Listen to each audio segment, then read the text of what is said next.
भनेपछि यो भित्रको बाँसको बुनाइलाई सेन्टिबेरा सेन्टिबेरा सिक्किममा पनि यस्तै घर बनाउँछ कि यसलाई इख्रा भन्छ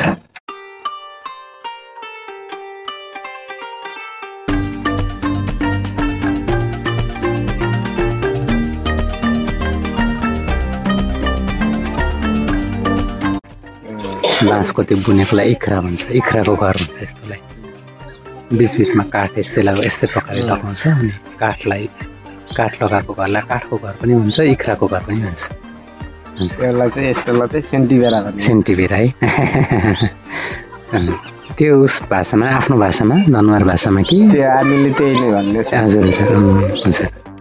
पुरै बाँसलाई सिङ्गै फोरेर त्यो सिङ्गै बाँसलाई फोरेर बनाएको वाललाई चाहिँ के भन्छ ठोकुवा डाँटी टाँटी ठोकुवा टाँटी यसलाई चाहिँ सेन्टिबेरा भर्खर पिलर उठाउँदैछ पिलर ढलान छ टिम बुन्दैछ धरिन बनाउने धरिन भनिन्छ घरिम धरिङ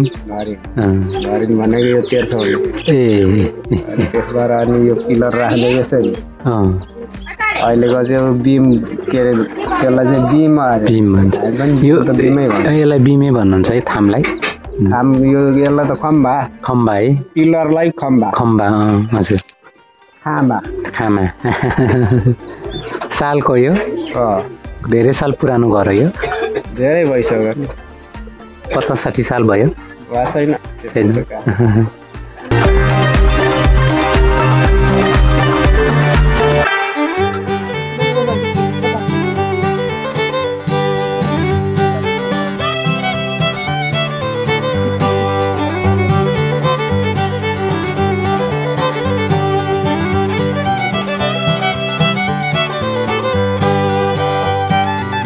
निकाले चल्ला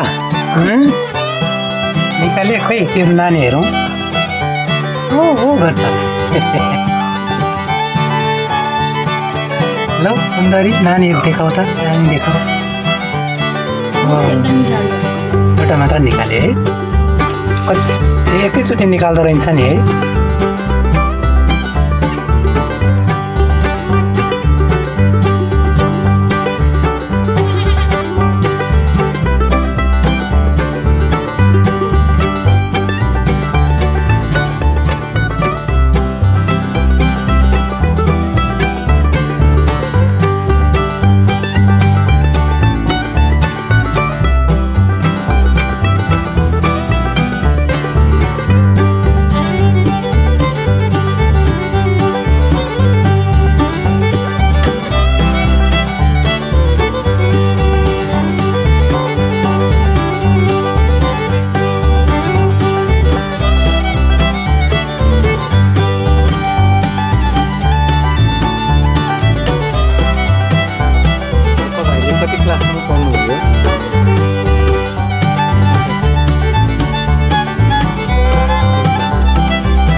2-4 दिन कि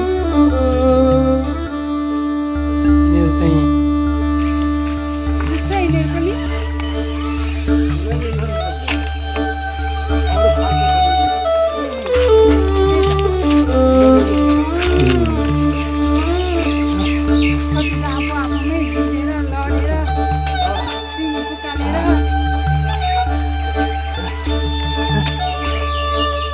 हामीलाई त हान्दैन है